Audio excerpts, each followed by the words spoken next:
Noticiarios, independencia editorial y pluralidad desde la radio pública. Información que gira en torno al mundo, a nuestro mundo. ¿Qué tal? ¿Cómo está? Le damos la bienvenida a la edición vespertina de su noticiario Pulso de Radio Educación. Estas son las noticias del jueves 18 de agosto del 2022 y le damos la bienvenida con muchísimo gusto a todas nuestras audiencias en México que nos escuchan a través de las frecuencias de Radio Educación, a los que nos escuchan también en los enlaces de Estados Unidos y a todas aquellas personas que nos siguen a través de nuestras redes sociodigitales. A nombre de todo este gran equipo les saluda Lénica Ávila. Comenzamos. El subsecretario de Seguridad, Ricardo Mejía Verdeja, informa que será la Fiscalía General de la República el órgano que atraerá la investigación por el feminicidio de Devani Escobar Basaldúa con el fin de esclarecer los hechos y castigar a los responsables. La Fiscalía General de la República tiene en su poder 38 denuncias por presuntas irregularidades y un posible daño patrimonial a Segalmex por hasta 9.500 millones de pesos. Así lo dio a conocer Roberto Salcedo Aquino, titular de la Secretaría de la Función Pública. A poco más de un mes de cumplirse 8 años de la desaparición de los 43 estudiantes de la Escuela Normal Rural de Ayotzinapa, el presidente Andrés Manuel López Obrador se reúne con los familiares y sus abogados para conocer el informe de la presidencia de la Comisión para la Verdad y Acceso a la Justicia del caso Ayotzinapa. Durante la 18ª sesión del Parlamento Abierto sobre la reforma electoral, los mecanismos de democracia participativa fueron el tema a discutir. Y por fin llegó el día. A partir de las 0 horas del viernes 19 de agosto estarán disponibles los resultados del examen de ingreso para la educación media superior Comipens. En el panorama internacional, el secretario general de la ONU, Antonio Guterres, y el presidente de Turquía, Recep Tayyip Erdogan, se reúnen en Ucrania con el presidente Volodymyr Zelensky para abordar el desarrollo de la invasión rusa, la exportación de cereales desde los puertos de esa nación y la desmilitarización de la central nuclear de Zaporizhia. China rechaza un posible pacto comercial entre Estados Unidos y Taiwán luego de que Washington y Taipei anunciaron el inicio de negociaciones para un acuerdo de comercio e inversiones, lo que amenaza con una nueva escalada en la tensión en esa zona. El cambio climático continúa azotando con sequías, incendios e inundaciones diversas latitudes del planeta. En Argelia, 14 departamentos del norte de ese país fueron arrasados por el fuego, mientras que Nueva Zelanda y China enfrentan severas inundaciones. Recomienda a la Organización Mundial de la Salud administrar una segunda dosis de refuerzo de las vacunas contra la COVID-19 a todas las personas con mayor riesgo de enfermedad y muerte y también para el personal sanitario. ¿Ya tienes nuestro WhatsApp? 55 12 33 29 15. Comunícate con nosotros, envíanos un mensaje de voz. Lo transmitiremos en las emisiones de nuestros noticiarios Pulso.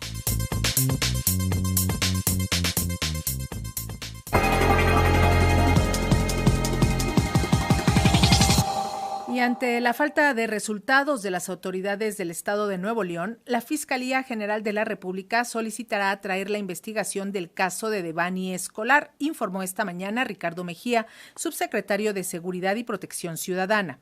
Esta decisión se tomó luego de que ayer se realizaron 2 mesas de trabajo y seguimiento con los padres de la joven y solicitaron en ese momento que la FGR tome la investigación para esclarecer el crimen de una vez. El tema fue abordado en la conferencia presidencial de esta mañana, donde también se dio un panorama general de la situación de violencia. Hasta el momento, 42 personas han sido detenidas por estar involucradas en los hechos violentos que se vivieron en diversos lugares de nuestro país, informó el subsecretario de Seguridad y Protección Ciudadana, Ricardo Mejía. En total son 42 detenidos por los eventos de esos días en esos estados. También comentar que elementos de la Secretaría de la Defensa Nacional y Guardia Nacional, en coordinación con la Policía Estatal de Michoacán, detuvieron en flagrancia delictiva a 167 personas, civiles armados, con armas de uso exclusivo del Ejército, 3 de ellos menores de edad, que ya fueron vinculados a proceso estos 3 y remitidos a la instancia de atención a adolescentes en conflicto con la ley, y los otros 164 ya fueron calificada de legal su detención. Durante el jueves de Cero Impunidad, Mejía Verdeja dio a conocer que la Fiscalía General de la República atraerá el caso del feminicidio de la joven Devani Escobar ocurrido en Nuevo León, a la par que se interpondrán denuncias contra quien resulte responsable del delito de obstrucción de la justicia. La Fiscalía General de Justicia de Nuevo León en las próximas horas formulará imputación penal contra quienes obstruyeron la acción de la justicia al inicio de la investigación. Y la segunda, y por petición de la familia, es decir, por petición del señor Mario Escobar y la señora Dolores Basaldúa, se determinó que una vez ejercitada la acción penal sobre la obstrucción de la justicia, se solicitará la atracción por parte de la Fiscalía General de la República de la carpeta de investigación, con el propósito de continuar con las indagatorias que permitan esclarecer este feminicidio y castigar a quienes resulten responsables. Respecto al asesinato del periodista Juan Arjón, el funcionario dijo que se están llevando a cabo las investigaciones y se siguen diversas líneas sobre su vida personal y actividad profesional. Que la causa del fallecimiento, de la muerte, fue traumatismo cráneoencefálico por golpe contuso. Ya hay un grupo especializado de investigadores. La Secretaría de Seguridad y Protección Ciudadana está en coordinación con la Fiscal General de Sonora. Hay varias líneas de investigación relacionadas con cuestiones de carácter personal y profesional. Como parte de los avances, se localizó y aseguró un vehículo Toyota Tacoma con reporte de robo en Salinas, California, en cuyo interior se encontraba un arma larga y se analiza la posible vinculación con los hechos que se investigan. Para Pulso de Radio Educación, Carlos Calzada. Y ayer en Ciudad de México se logró desmantelar un call center que se dedicaba a extorsionar a usuarios de aplicaciones de préstamos de dinero. Hoy, el secretario de Seguridad Ciudadana de Ciudad de México, Omar García Harfuch, señaló que algunos de estos call centers, aunque están instalados aquí en Ciudad de México, están coordinados desde China. Ahora sí que se cobraban a lo chino y operaban en diversos estados de la República, como Edomés, Sinaloa, Jalisco, Puebla, Monterrey, Hidalgo, Querétaro y en Colombia. Fue desmantelada una banda delincuencial internacional que realizaba préstamos a través de aplicaciones financieras y extorsionaba a las víctimas por medio de sus contactos personales o los difamaban en redes sociales. Durante el operativo efectuado en 12 inmuebles de las alcaldías Benito Juárez, Cuauhtémoc, Iztapalapa y Coyoacán, fueron detenidas 24 personas, entre ellas 5 ciudadanos de nacionalidad extranjera. La jefa de gobierno, Claudia Sheinbaum, comentó que el 70% de las víctimas son mujeres y que las amenazas para cobrar los préstamos se hacían por medio de mensajes en WhatsApp. Pues se desmantela una red que venía extorsionando pues a miles y miles de personas, particularmente mujeres, que pues ya no lo van a poder seguir haciendo. Queremos decirle también a la ciudadanía varios temas. Lo primero es no usen las aplicaciones telefónicas que no se conocen de algún banco reconocido para poder solicitar un préstamo. La funcionaria tampoco supo precisar qué pasará con los más de 1,000 empleados que trabajaban en los call centers inhabilitados. A su vez, el secretario de Seguridad Ciudadana local, Omar García Harfuch, informó que los centros operaban en la capital del país, Guadalajara, Baja California, Puebla, Tijuana, Monterrey, los estados de Hidalgo, Querétaro y de México, además, así como en China y Colombia. Al tener acceso a esta aplicación, la persona que pide el préstamo ya tiene y comparte el acceso a su agenda de contactos, contraseñas, ubicación, contenidos y sobre todo galerías de imágenes, lo que después son usadas para extorsionarlos. Los presuntos delincuentes se apoderan de estos datos sumamente sensibles y a partir de ahí se dedican a extorsionar tanto a las víctimas como a sus contactos, exigiéndoles pagos por los supuestos préstamos proporcionados y los intereses se van incrementando sin previo aviso hasta volverse impagables. De acuerdo con las autoridades capitalinas, de 679 aplicaciones que operaban, 355 desaparecieron, 311 aún permanecen activas y 4 se dieron de baja voluntariamente. Los operativos continuarán y corresponderá a las autoridades hacendarias determinar si congelan las cuentas de estas empresas. Para Pulso de Radio Educación, Carlos Godínez Telles.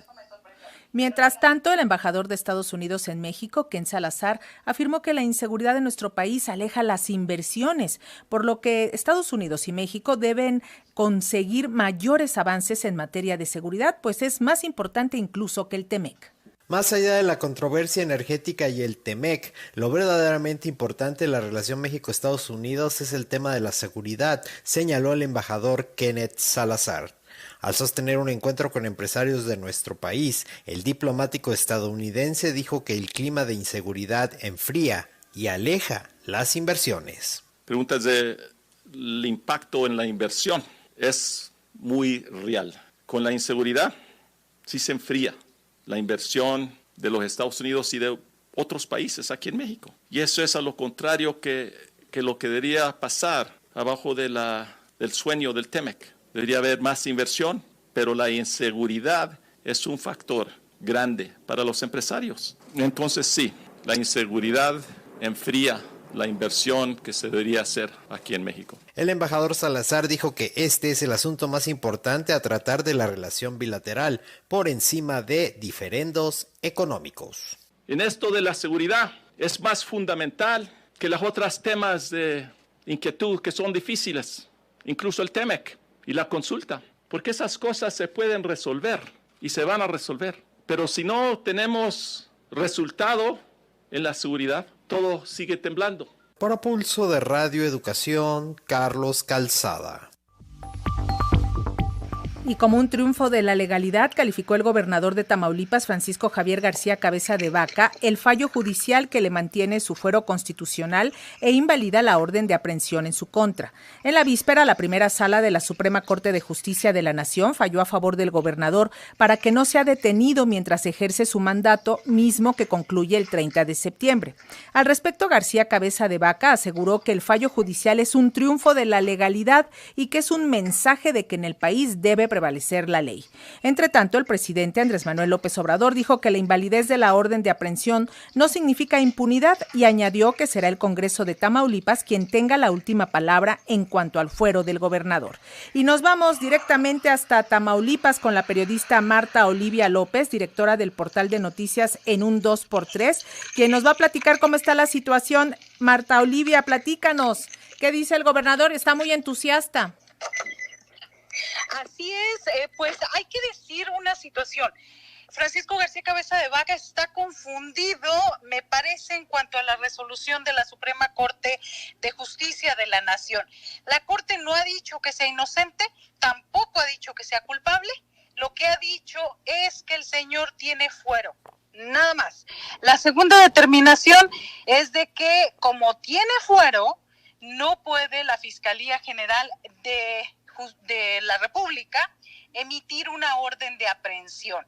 Sin embargo, el discurso y el mensaje que está manejando el aún gobernador a 43 días de que se vaya es de que ya lo exoneraron, ya le quitaron responsabilidad de toda la defraudación fiscal, los 6 delitos por los que lo acusan. Sin embargo, pues sabemos que eso se trata de propaganda política. Al final de su discurso también es preocupante que señala que va a seguir defendiendo a Tamaulipas y que va por México. Entonces, esas líneas de mensaje nos preocupan porque está diciendo que no solo va a circunscribirse al ámbito tamaulipeco, sino que puede ser, y eso se avisora como posible candidato o al menos aspirante presidencial del Partido Acción Nacional, nos parece.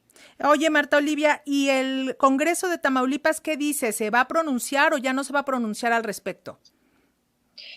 Todavía se está analizando, ahorita está la comisión permanente del Congreso de Tamaulipas, estamos en espera de que llamen a una sección extraordinaria ante esta determinación de la Corte, aunque de alguna forma al ser la última instancia, la Corte pues ya solamente habría que acatar, la cuestión es, la notificación es a la Cámara de Diputados y sobre todo a la Fiscalía General de la República.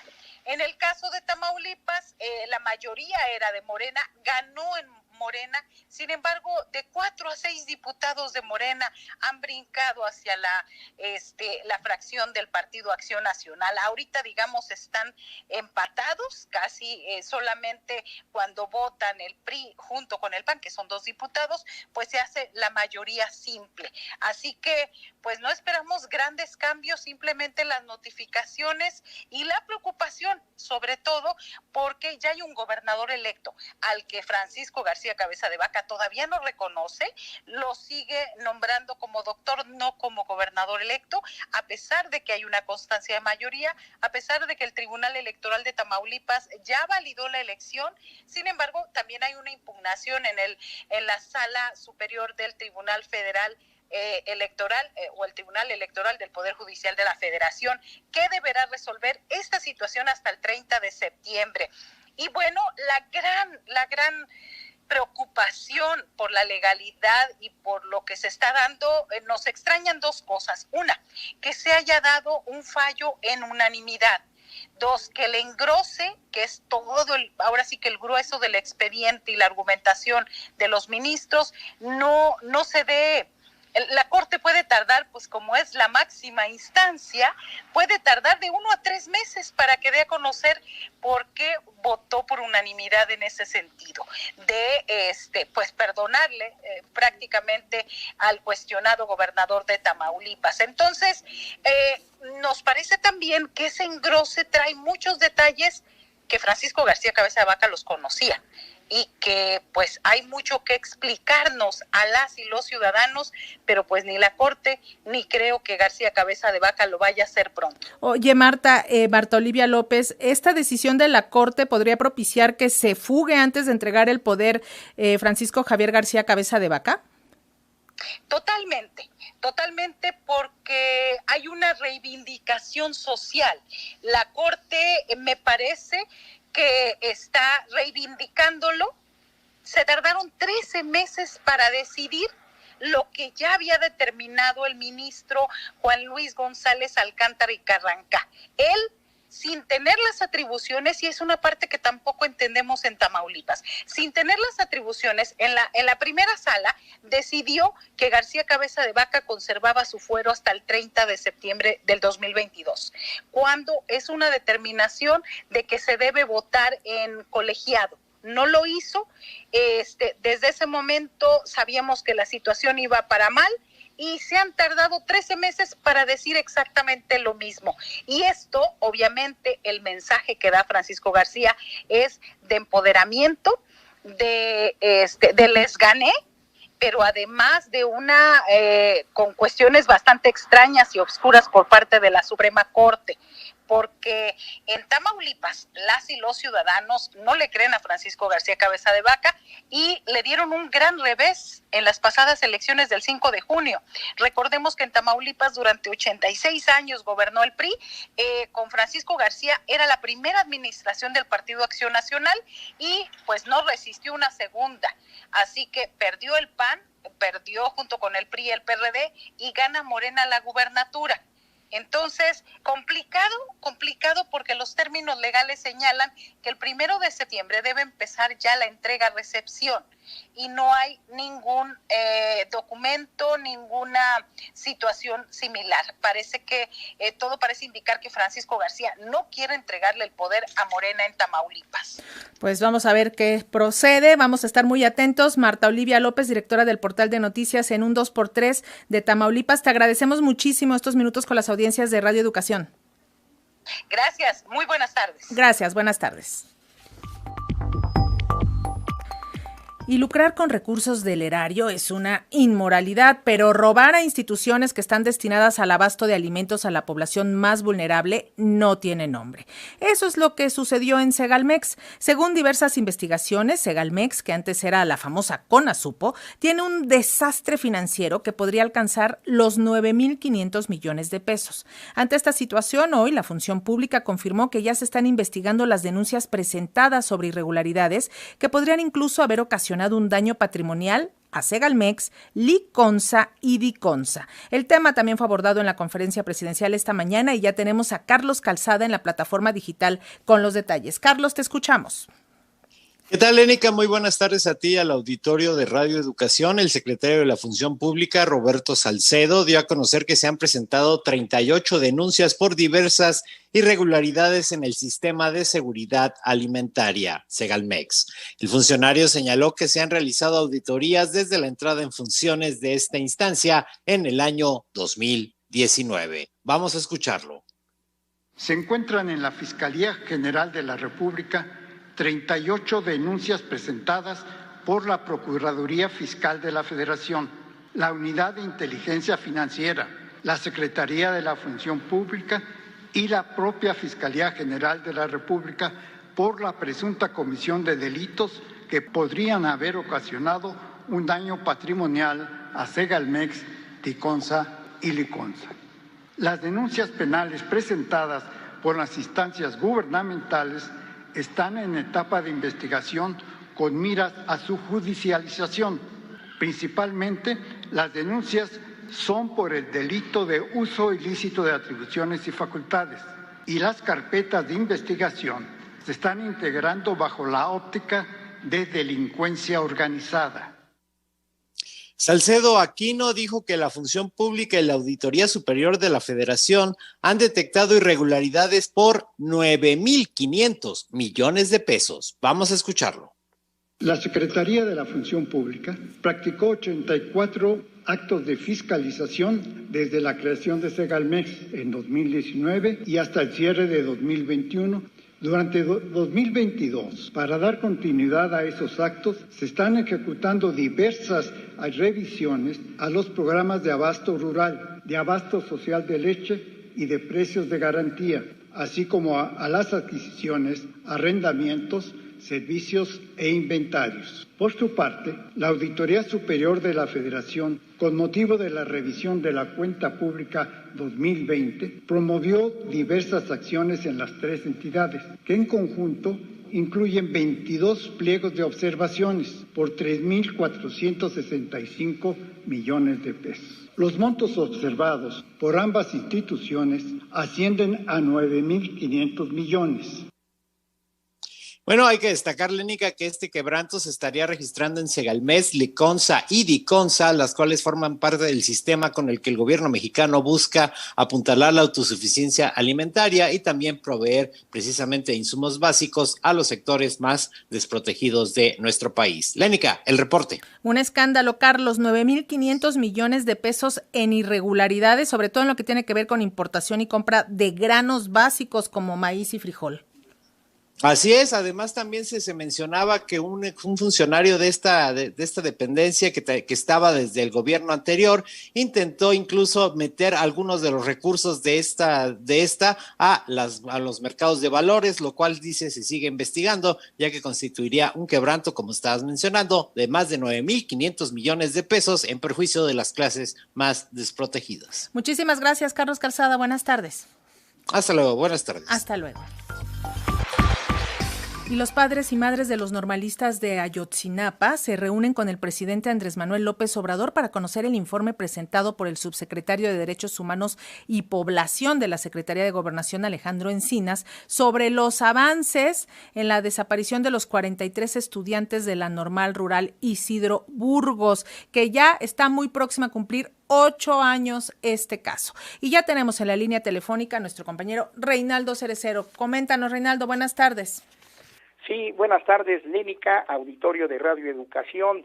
Efectivamente, a casi 8 años de la desaparición de 43 normalistas de Ayotzinapa, sus padres persisten en la lucha por conocer su paradero.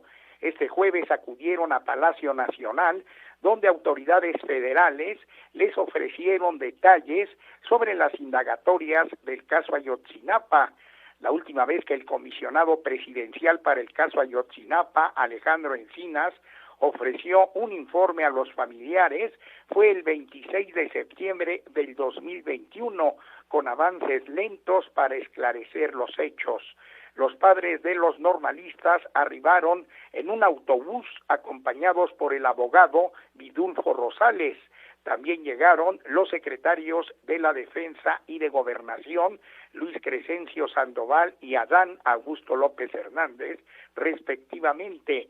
La reunión tuvo lugar en el Salón Tesorería del recinto del Ejecutivo, en donde también arribó el ministro presidente de la Suprema Corte de Justicia de la Nación, Arturo Saldívar, y el subsecretario de Seguridad Pública. Ninguno de los funcionarios ofreció declaraciones, pese a que se había programado una conferencia de prensa conjunta.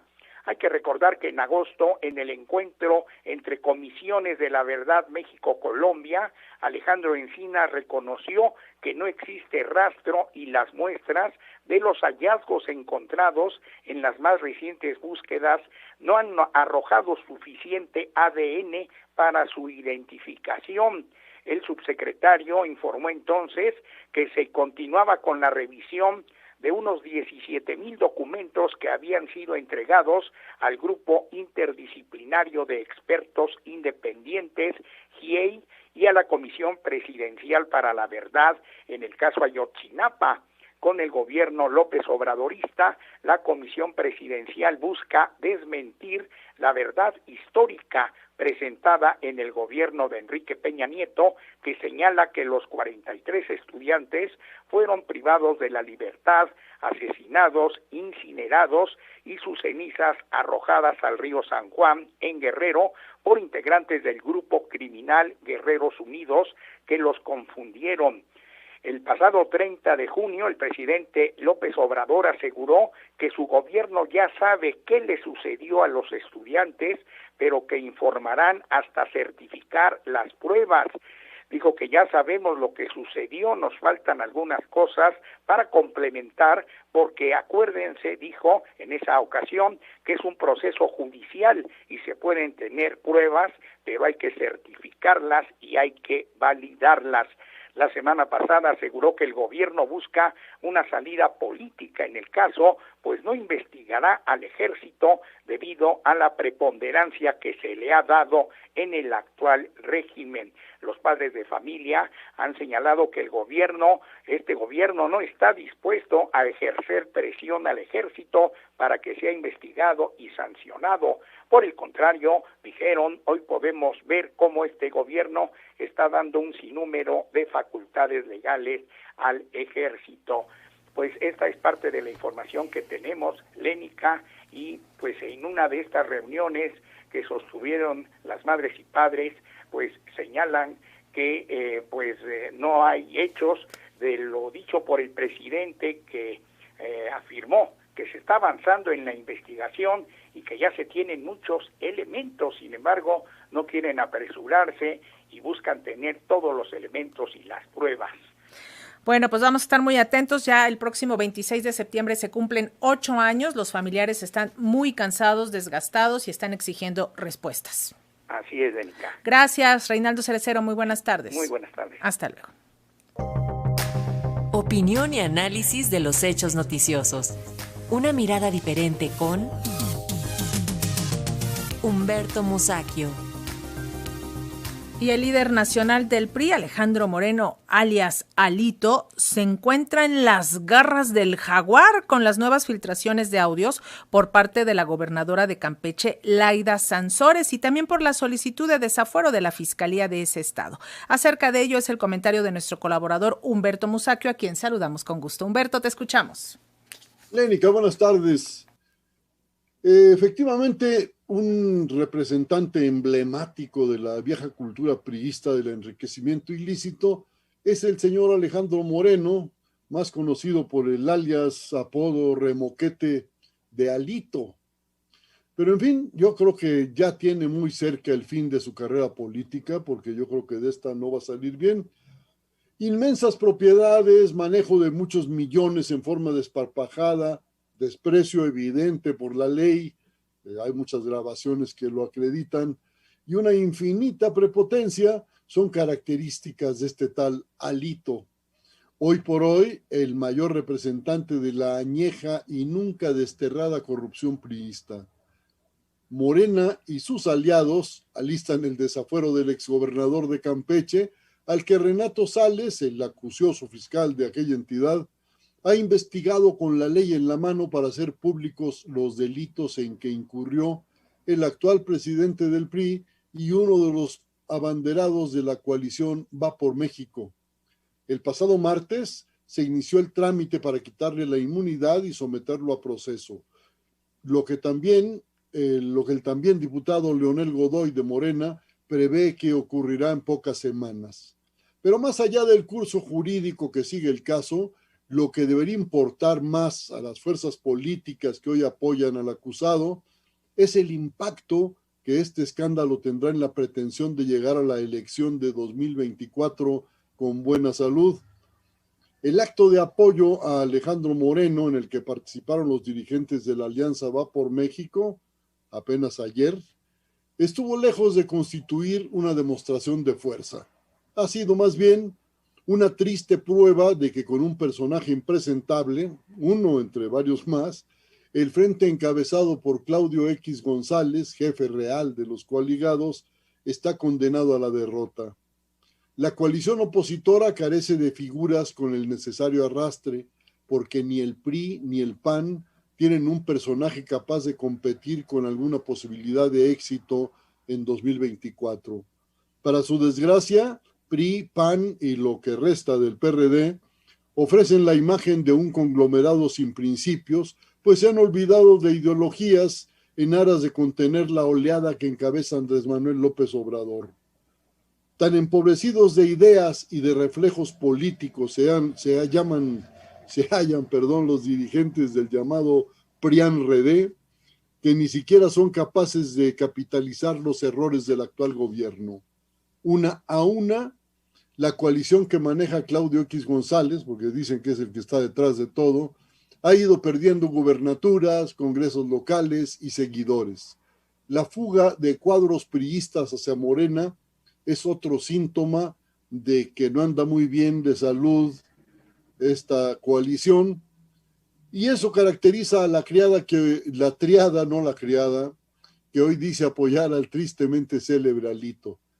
Actos como el de ayer, en el que se quiso ofrecer una imagen de apoyo a la hora perseguido por la justicia, difícilmente se repetirán, porque en ese afán Va por México perdería su ya muy escaso capital político.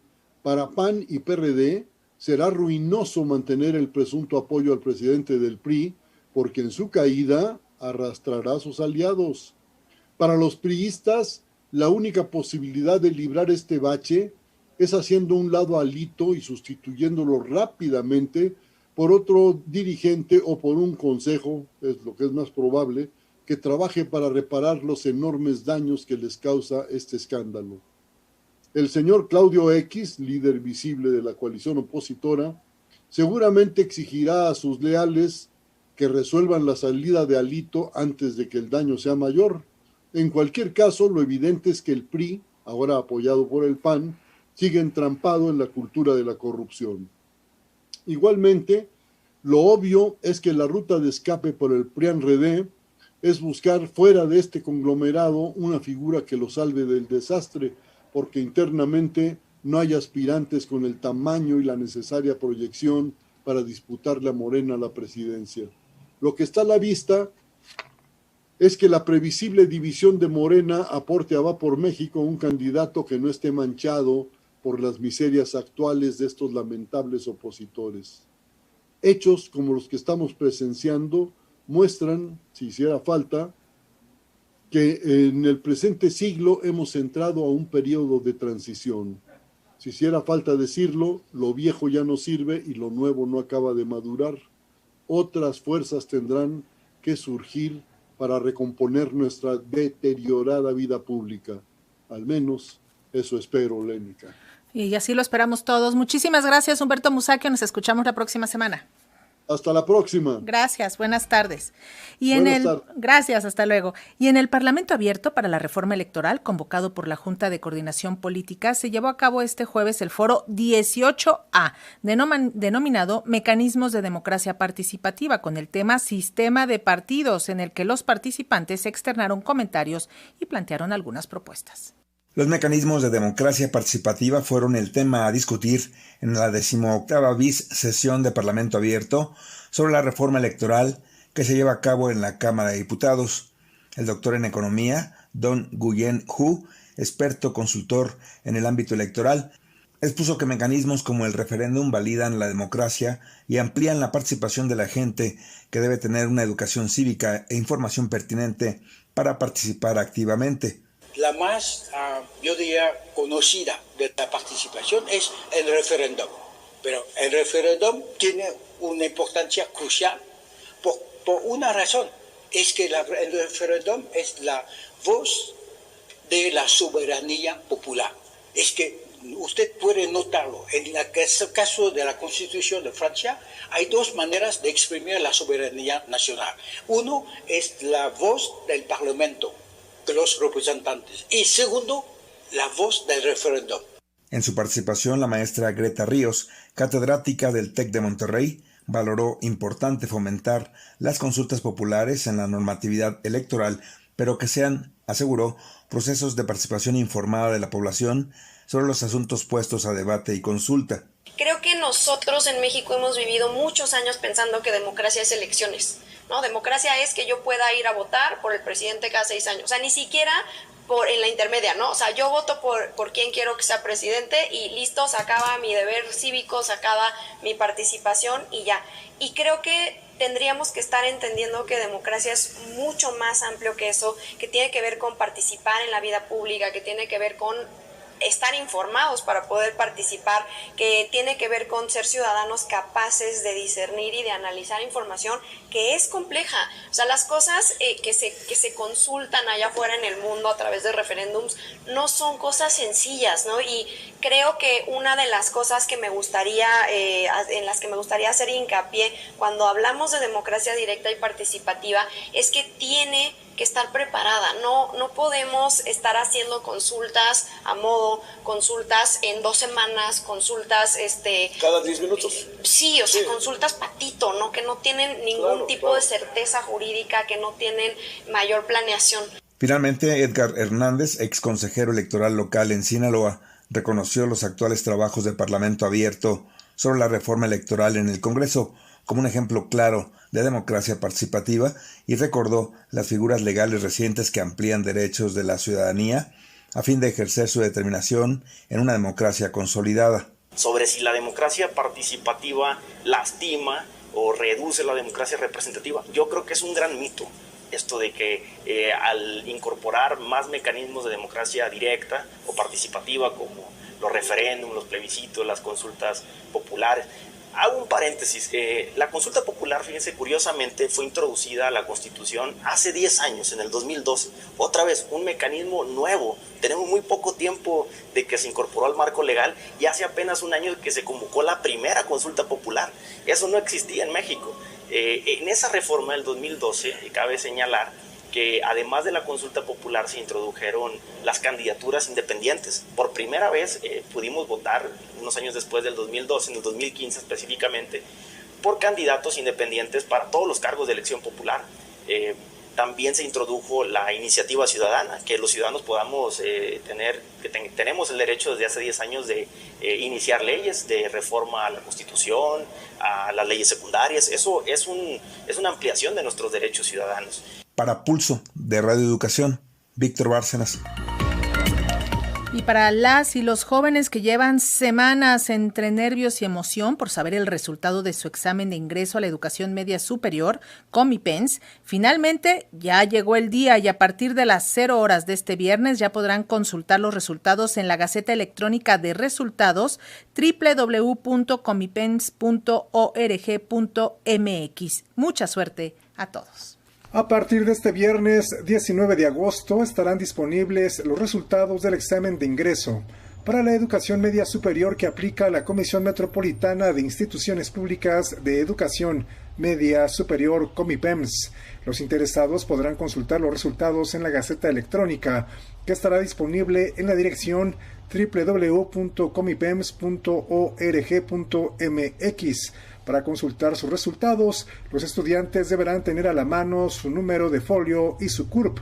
Entre las instituciones que integran la Comipems se encuentran el Colegio de Bachilleres, Colegio Nacional de Educación Profesional Técnica, Instituto Politécnico Nacional y la Universidad Nacional Autónoma de México, entre otras. El vocero de la Comipems, Daniel López Barrera, señaló que este examen no es de admisión o de selección, sino un concurso de asignación, por lo que no se puede referir a los aspirantes como rechazados. De las 725 opciones educativas ofertadas este año, aún tienen lugares disponibles 322 opciones. En su primera opción fueron asignados el 31.1% de los aspirantes, esto es 75.867 jóvenes, y a una de sus primeras 5 opciones el 73.6%, esto es 179.644 aspirantes. Este año tuvimos un aspirante con 127 aciertos, el máximo puntaje alcanzado, y con 126 aciertos, 6 aspirantes. La media de aciertos fue de 69, igual que la presentada el año pasado. Para Pulso de Radio y Educación, Sosimo Díaz. El secretario general de la ONU, Antonio Guterres, y el presidente de Turquía, Recep Tayyip Erdogan, se reunieron hoy con el presidente ucraniano Volodymyr Zelensky sobre el desarrollo de la invasión rusa a Ucrania, la exportación de cereales desde los puertos de esa nación y sobre la desmilitarización de la central nuclear de Zaporilla. El secretario general se ha reunido con el presidente Zelensky de Ucrania y con el presidente Erdogan de Turquía en la ciudad de Lviv, al oeste de Ucrania, para examinar los progresos de las exportaciones de cereales y los intentos de lograr la paz en el país. Antonio Guterres ha pedido a Rusia y a Ucrania que mantengan un espíritu de compromiso para permitir las exportaciones, ya que sacar los alimentos y los fertilizantes en mayores cantidades es crucial para seguir calmando los mercados de productos básicos y bajar los precios. También reiteró su petición de desmilitarización de la central nuclear de Zaporilla en manos de las fuerzas rusas, diciendo que está gravemente preocupado por la situación. El secretario general dijo que la ONU ha evaluado que tiene la capacidad logística y de seguridad para apoyar cualquier misión del Organismo Internacional de la Energía Atómica a la central nuclear desde Kiev, siempre que tanto Rusia como Ucrania estén de acuerdo. La zona debe ser desmilitarizada. Hay que decir las cosas como son. Cualquier daño potencial a Zaporilla es un suicidio, sostuvo el secretario general, que también visitará el puerto de Odesa en el Mar Negro y a continuación viajará a Estambul para visitar el sábado el centro de coordinación creado para aplicar el acuerdo sobre los cereales. Todavía en Ucrania, la ONU, junto con los socios humanitarios, entregó ayer 60 toneladas de suministros en la región de Zaporizhzhia para ayudar a casi 6.000 personas que permanecen en el asentamiento de Orikiv, a solo 6 kilómetros de la línea del frente. El convoy humanitario, formado por 9 camiones, llevó alimentos, agua, kits de higiene, material sanitario, kits de refugio y artículos para que la gente pueda calentarse. Se trata del primer convoy que llega a esta zona gravemente afectada desde que comenzó la guerra. En toda Ucrania, los trabajadores humanitarios han proporcionado asistencia vital a casi 12 millones de personas desde febrero. Sin embargo, la asistencia sigue siendo limitada en las zonas que están fuera del control del gobierno ucraniano. Con relación a los esfuerzos de la ONU para exportar los granos ucranianos y con ello aliviar la situación alimentaria mundial, desde el Kremlin se cuestiona que no ven los mismos esfuerzos de la ONU para desbloquear el suministro de granos y fertilizantes rusos a mercados extranjeros, que incluso las iniciativas al respecto han sido infructuosas. Así lo declaró el jefe del Departamento de Organizaciones Internacionales del Ministerio de Exteriores ruso, Piotr Ilishov.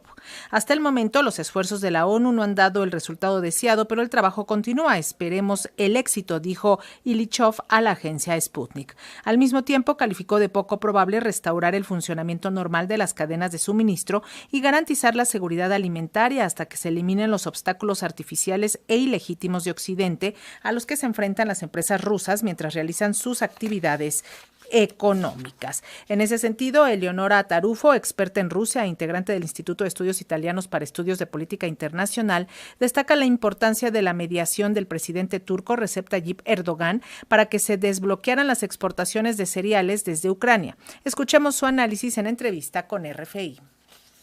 Turquía, desde luego, tiene un papel muy particular porque comparado con Unión Europea, por ejemplo, se ha demostrado capaz de hablar con Kiev y con Moscú y llevarse a casa unos resultados importantes, como el acuerdo sobre el trigo, ¿no? Entonces, la manera en la que está trabajando Ankara con la inclusión de Naciones Unidas es una manera que le está proporcionando mucho crédito desde el punto de vista del estatus diplomático, ¿no? Que a Ankara le favorece mucho porque la relación que tiene también con Estados Unidos y Unión Europea no ha sido fácil en los últimos años y también el año que viene habrá elecciones y el Estado democrático de Turquía es objeto de mucho debate porque hay un deterioro del tejido democrático del país. Entonces, todo esfuerzo a nivel internacional de Turquía para acabar con este conflicto, desde luego, está visto de manera muy positiva.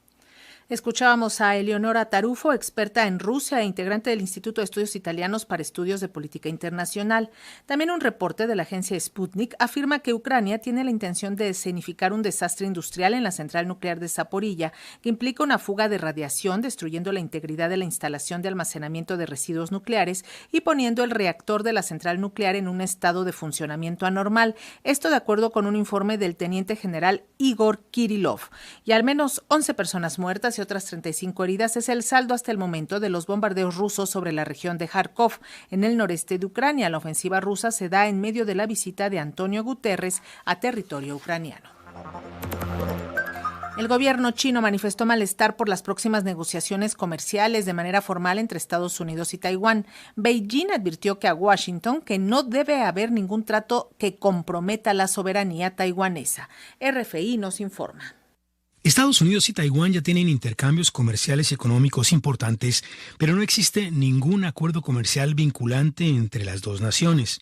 Es también demasiado pronto para saber si se trata de un TLC, un Tratado de Libre Comercio Estados Unidos-Taiwán, lo que piden muchos en Taipei. Los términos del anuncio de la representante estadounidense al comercio fueron poco precisos. Pero es claro que el inicio formal de estas discusiones ilustra la voluntad norteamericana de estrechar lazos con Taiwán. Es una clara muestra de apoyo al gobierno democrático de la isla ante las maniobras chinas, pese a que Washington no tiene relaciones formales con Taipei.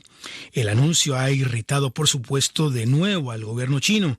Las Fuerzas Armadas chinas realizaron sus mayores maniobras militares aéreas y marítimas durante varios días en el estrecho de Taiwán en respuesta a la reciente visita a Taipei de la presidenta de la Cámara de Representantes estadounidense, Nancy Pelosi, que también enfureció a Pekín.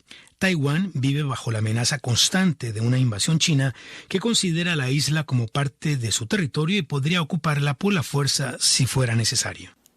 Mientras tanto, en Hong Kong se declararon culpables 29 de los 47 activistas prodemocráticos acusados de conspiración para cometer subversión.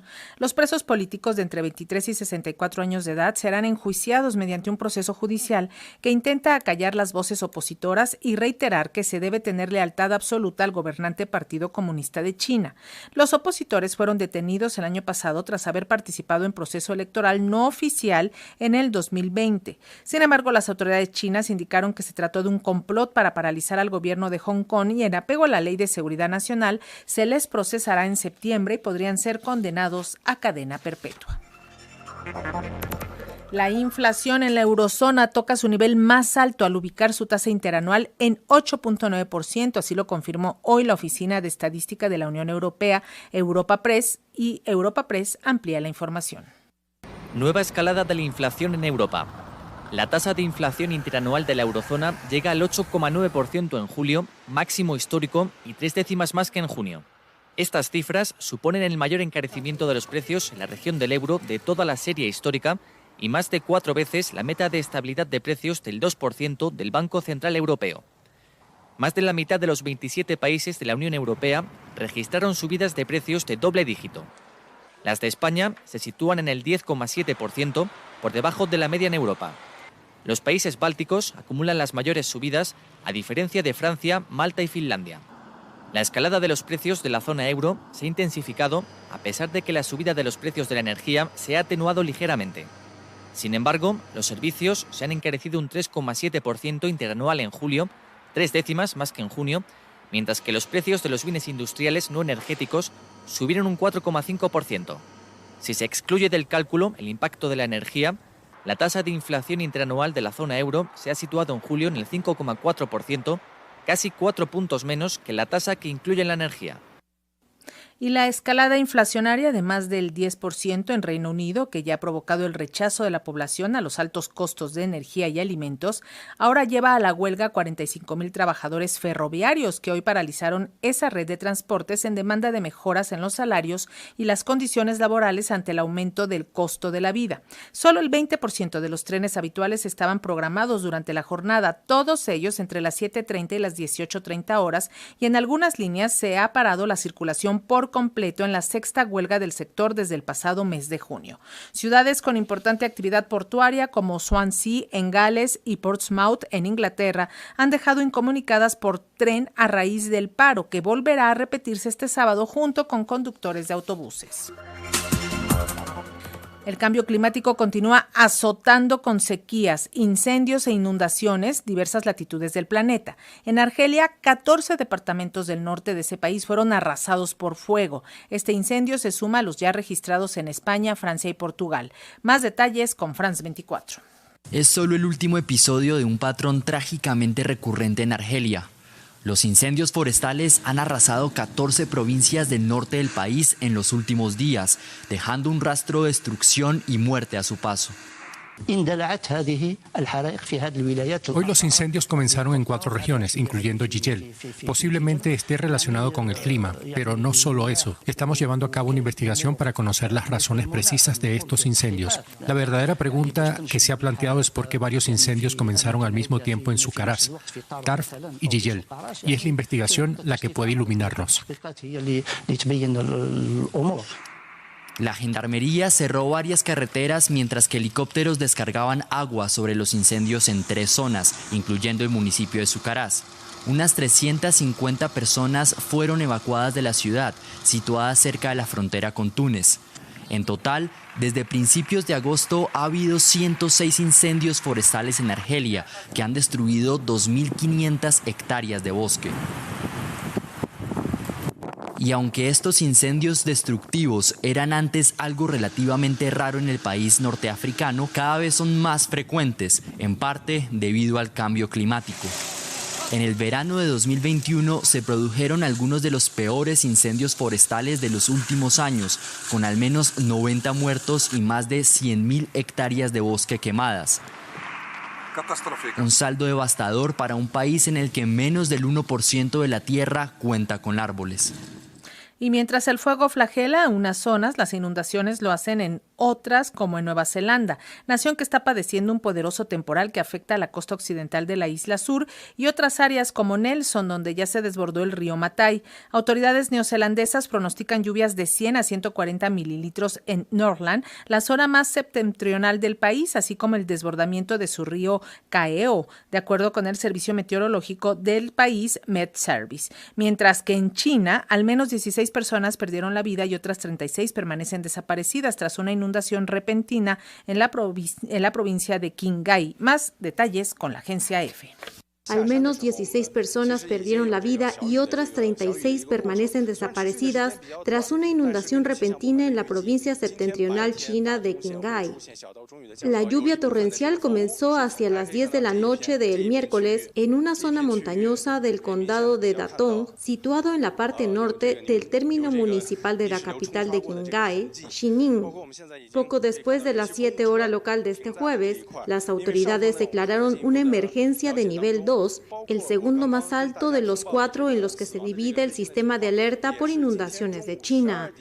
Según las últimas informaciones, más de 6.200 personas y 1.500 viviendas se han visto afectadas por las inundaciones. Las inundaciones torrenciales ya han dejado desde el inicio del estío decenas de fallecidos y más de 1 millón de damnificados en provincias como las de Hunan, Sichuan y Gansu. Recomienda a la Organización Mundial de la Salud administrar una segunda dosis de refuerzo de las vacunas contra la COVID-19 a todas las personas con mayor riesgo de enfermedad y muerte y también para el personal sanitario. La OMS recomienda administrar una segunda dosis de refuerzo de las vacunas del COVID-19 a todas las personas con mayor riesgo de enfermedad y muerte. El Comité Asesor de Vacunas recomienda el segundo refuerzo para los siguientes grupos de población: todas las personas de edad avanzada, todas las personas con inmunodeficiencia moderada y grave, los adultos con comorbilidades que los exponen a un mayor riesgo, las mujeres embarazadas y los trabajadores sanitarios. La segunda dosis de refuerzo debe ofrecerse de 4 a 6 meses después de la última dosis o, si no se cumple ese periodo, lo antes posible. La OMS dice que no debe retrasarse en previsión de futuras vacunas específicas contra la variante Omicron. En cuanto a las consideraciones a más largo plazo, los expertos señalan que existen importantes incertidumbres relacionadas con la evolución del virus, las características de las futuras variantes y la trayectoria de la pandemia, y que es probable que se necesiten dosis adicionales entre 4 y 12 meses después del segundo refuerzo, especialmente en las personas más vulnerables a la enfermedad grave y a la muerte. Allen Weisselberg, exdirector financiero de la organización Trump, se declaró culpable este jueves de su participación en un plan de fraude fiscal que se extendió por 15 años. Con ello, implica directamente a la organización Trump en una amplia gama de actividades delictivas como fraude fiscal. Weisselberg aceptó un acuerdo con el que accede a testificar en juicio contra la compañía de bienes raíces del expresidente Donald Trump. Ante la corte, Weisselberg dijo «Sí, su señoría», cuando se le preguntó si aceptaba los cargos por elección propia. Como parte del acuerdo de culpabilidad, pagará casi $2 millones en impuestos atrasados, intereses y multas. También renuncia a cualquier derecho de apelación. Un gran jurado de Nueva York imputó hoy al autor del apuñalamiento al escritor británico de origen indio Salman Rushdie. Desde la cárcel se confesó sorprendido por el hecho de que el autor de versos satánicos siga con vida. La Fiscalía y el abogado defensor del detenido, Hadi Matar, han confirmado la imputación al joven de 24 años. El sábado se declaró inocente de varios cargos, entre ellos intento de asesinato. Rushdie permanece hospitalizado y su recuperación es paulatina, de acuerdo con reportes médicos. En La Habana, cuna de la guerrilla colombiana, la guerrilla colombiana del Ejército de Liberación Nacional anunció la liberación de 6 soldados que mantenía retenidos como un gesto para lograr un acercamiento con el nuevo presidente Gustavo Petro. Desde el fin de semana, representantes del presidente Gustavo Petro y del ELN se reunieron para explorar la posibilidad de retomar los diálogos de paz interrumpidos por el exmandatario Iván Duque en el 2019.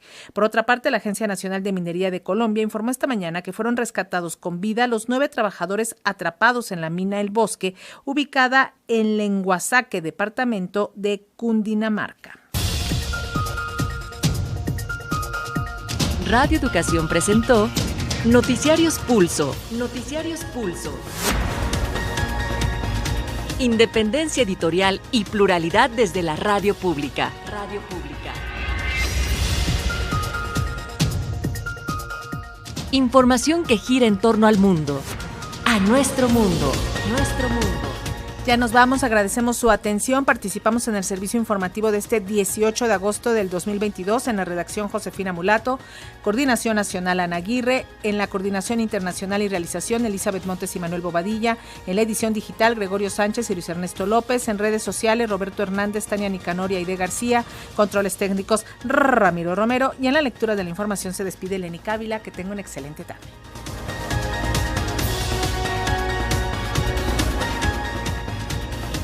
Radio Educación agradece el enlace a este servicio informativo a Radio Universidad Autónoma de Aguascalientes, Radio Universidad Juárez de Durango, Radio Tepoztlán y Radio UAM en Morelos, Radio Universidad de Nayarit, Radio Ometepec e Iguala Radio en Guerrero.